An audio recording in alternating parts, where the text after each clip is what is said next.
Tinuldo ka na ni Ann Curtis ang kanyang pananahimik kaugnay sa kontrobersyal na pahayag ni Bong Suntay kung saan ginamit umano ang kanyang pangalan sa isang nakakadiring paraan ng walang pahintulot. Sa isang opisyal na pahayag, mariing kinundina ng aktres ang naging pahayag ng kongresista sa isang pagdinig ng Kamara noong Martes, March 3. Ayon kay Ann Curtis, bulgar at malaswa ang ginagawang paghalintulad sa kanya ng mambabatas.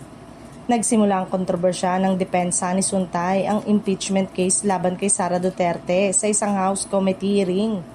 Sa kanyang pahayag, sinabi ng kongresista na ang naging pagbabanta sa Pangulo ay hindi umano maituturing na krimen kundi isang imagination o desire lamang.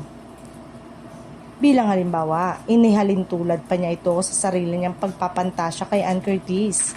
Hindi agad nakapagbigay ng reaksyon ng aktres dahil na-stranded siya kasama ang kanyang pamilya sa Middle East matapos makansela ang kanilang flight.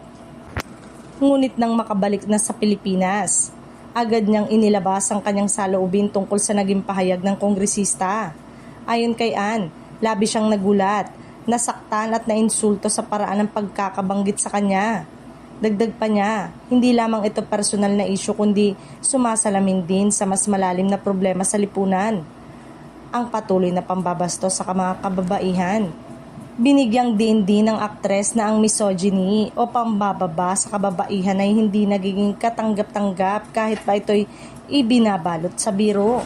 Sa uli, diretsahan ding sinabi ni Ann na hindi niya tinatanggap ang tila kulang na paghingi ng paumanhin ni Suntay. Gayunman, tinanggap niya ang mensahe na paghingi ng tawad mula sa asawa ng kongresista na si Sheila Guevara Suntay bilang pag-unawa na rin sa nararamdaman nito bilang isang asawa at ina.